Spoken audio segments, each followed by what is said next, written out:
Good morning everyone, কেমন আছো সকলে? আশা করছি সকলে তোমরা ভীষণই ভালো আছো। আমরাও কিন্তু খুবই ভালো আছি। এখন ঘড়িতে প্রায় বাজে সকাল 4:50। এখন থেকে তোমাদের সবাইকে সাথে নিয়ে আজকের ব্লগটা স্টার্ট করলাম। আশা করছি তোমাদের আজকের এই ব্লগটা দেখতে খুব ভালো লাগবে। আর সকাল সকাল একটু তাড়াতাড়ি ঘুম ভেঙে গেছে, আর তারপর আর ঘুমায়নি, বাড়িতে কেউ ওঠেনি। তো আমি এই যে ঘুম থেকে উঠে বাইরে এখান দিয়ে একটু হাঁটলাম, আর বাইরে রাস্তার দিকে আসলাম। এসে দেখি এত ভালো লাগছিল আকাশটা দেখতে, তো মোবাইলটা নিয়ে এসেছি। তো ভাবলাম তোমাদেরকেও একটু শেয়ার করি। আর আজকে একটু তাড়াতাড়ি ওঠার একটাই কারণ আজকে সকালে আবার বরমশাই চলে যাবে কলকাতায়, কারণ আজকেও মাল আনতে যাবে কলকাতায়। তো তার জন্য মনটাও ভীষণ খারাপ, আর খুশিও বলতে পারো, খুশির থেকে বেশি মনটাই খারাপ, কারণ কতদিন আবার ওকে ছাড়া থাকতে হবে।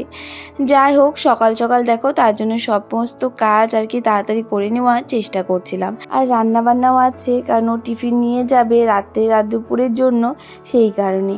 আর আমার আবার মামার 2 ছেলে আসবে, এখানেই খাবে। ও আমার মামার বড় ছেলেও যাবে, আর ছোট ছেলে তো আমাদের বাড়িতেই রয়েছে, ও আবার সকাল সকালই চলে যাবে। তো যাই হোক, এখানে দেখো বাবা কিন্তু গাছের থেকে ফুল উঠাচ্ছে। সকাল সকাল বাবাই প্রথমে উঠে আগে ফুলগুলো উঠিয়ে রেখে দেয়। তো এখানে দেখো কত ফুল ফুটেছে গাছে আজকে, আর অনেকেই কিন্তু আসবে আমাদের বাড়িতে ফুল নেওয়ার জন্য। তো দেখো এখানে কিন্তু আমার রুমটা ঝাড় দেওয়া হয়ে গেছে, এখন মার রুমটা ঝাড় দিয়ে নেব। তো এখানে বাবা সাইকেল রেখে দিয়েছিল, ঘরেই রাখা হয় সাইকেলটা। তো বাবার এটা নাকি বিয়ের সাইকেল। তো সেই কত বছর হয়ে গেল, বাবার এই সাইকেলটা খুব সুন্দরই রয়েছে, আর মনে হয় না এত পুরনো সাইকেল। মা ঘুম থেকে উঠে বিছানাটাও ঠিক করে দিয়েছে, আর মা উঠে আবার কালী মন্দিরে যায়, তো ওখানে প্রণাম করতে গিয়েছে। আর এদিকে আমি বাসি কাজগুলো সেরে নিচ্ছি। তো দেখো, যেই দিন আমার একটু দেরি হয় সেই দিন তো মাই এইসব করে নেয়, কিন্তু যেই দিন আমি উঠি সেই কাজগুলো আমি করি। আর এর মধ্যে কিন্তু আমার মাম্মামও ঘুম থেকে সকাল সকাল উঠে পড়েছিল, তারপর আবারও মাম্মাম দেখি ঘুমিয়ে পড়েছে। আমি তো সকালে উঠতে পারি, কিন্তু এই যে কখনো মাম্মাম যে ঘুম থেকে উঠে পড়ে সেটাই আর কি ভালো লাগে না। আর আজকে আবার কয়েকটা কাপড় জমে গেছিলো, সেই কাপড়গুলো আগে ধুয়ে নিয়ে আসলাম। তো এখানে মার একটা শাড়ি ছিল, সেটাও ধুয়ে দিয়েছি। আর আজকে বললাম না একটু তাড়াতাড়ি করেই সব কাজ করছিলাম, আজকে আর আমি যোগা করিনি। আর ব্যায়াম করলে তো প্রায় আধা ঘন্টার মতো লাগবেই, সেই কারণে আর ভাবলাম যে না, আজকে আর করবো না।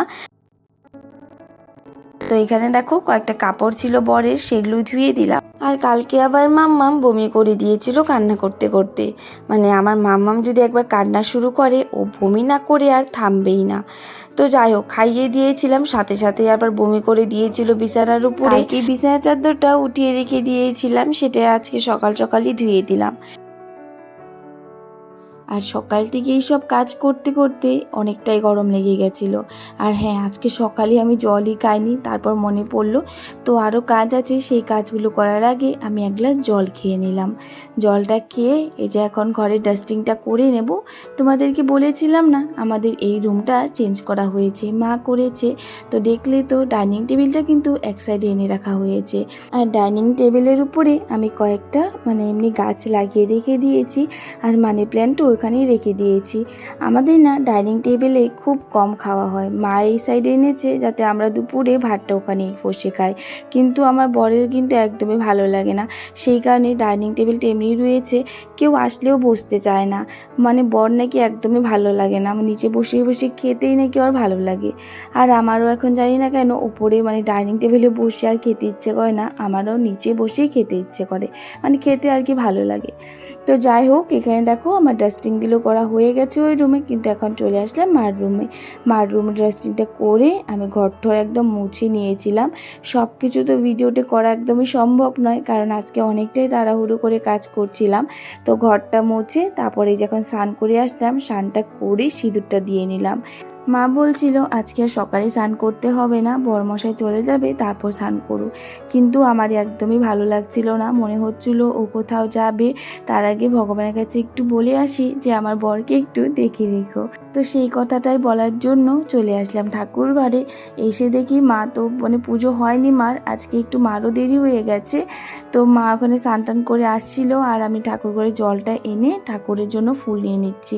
মা ঘরের পুজোটা দিবে, আমি ভোলে বাবার কাছে কাছে যাব। আর ভোলে বাবা হোক, রাধারানী হোক, সব তো একই হয়, মন থেকে পুজো দিলে সব তো একই। তো প্রথমে তো তুলসী গাছে জল দিয়ে তারপর সূর্য দেবতাকে জলটা দিয়ে নেব, দিয়ে তারপর মন্দিরে যাব। আমার না এখন একদমই ভালো লাগে না যখন সকাল সকাল পুজো না দিতে পারি।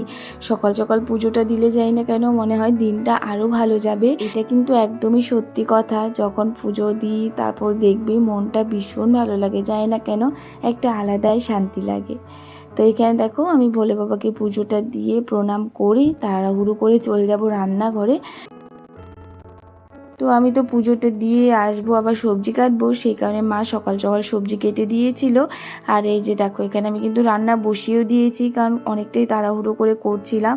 আর এর মধ্যে আবার বড় উঠে পড়েছিল, তো ওরা আবার খেয়ে নেবে সকালে, তার জন্য সকালে রান্নাটাও সারতে হবে, আবার দুপুরে নিয়ে যাবে, সেই কারণে আবার রান্না করতে হবে। ওদের ট্রেনটা হলো 11:10 ও বলেছিল, কিন্তু আস্তে আস্তে অনেকটাই লেট করে দিয়েছিল, কিন্তু সে টাইমে তো যেতেই হবে। তো যে তার জন্য আর কি একটু তাড়াহুড়ো করেই রান্নাটা সারছিলাম, কারণ রান্নাটা একটু আবার ঠান্ডা না হলে তো আবার প্যাকিং করে দেওয়া যাবে না, নয়তো আবার নষ্ট হয়ে যাবে।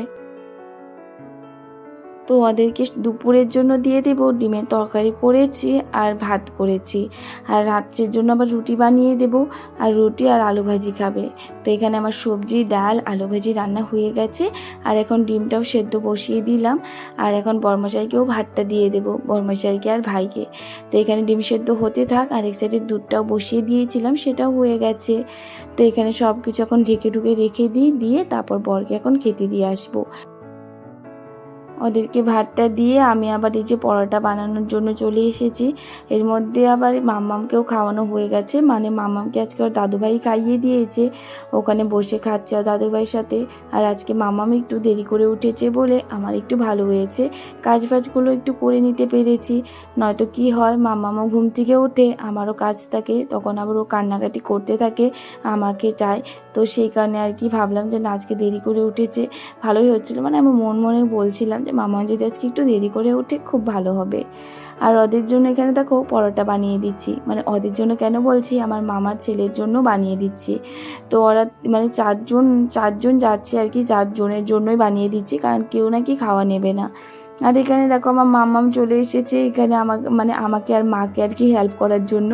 তো মা আমাকে এখানে নিচে বেলে দিচ্ছিল আর আমি ভেজে নিচ্ছিলাম। আর এর মধ্যে দেখো ওদের কিন্তু খাওয়াও হয়ে গেছে।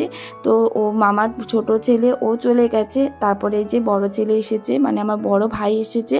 তো এই যখন ওরা দুজনই যাবে, তো মনটা এর মধ্যে আমার ভীষণ খারাপ লাগছিল, চলে যাচ্ছিল। যাই হোক, দুগ্গা দুগ্গা করে বলে দিলাম ভালো করে যেও। এখনও সবাইকে প্রণাম করে নিচ্ছে, মানে মা বাবাকে, আর ঠাকুরকেও প্রণাম করা হয়ে গেছে, গুরুদেবকেও প্রণাম করে নিয়েছে। আর আজকেও প্রথমবার যাচ্ছে কলকাতায় মাল আনতে। তো বাবা তো আগে মাল কলকাতা থেকে আনতো, মানে আমাদের আগে জুতো না, আগে আমাদের কাপড়ের দোকান ছিল, কিন্তু কাপড়ের দোকান লাইনটা এখন আবার জুতার দোকান হয়ে গেছে। তো তার জন্য বর কিন্তু এখন আমাদের জুতার দোকানই করে।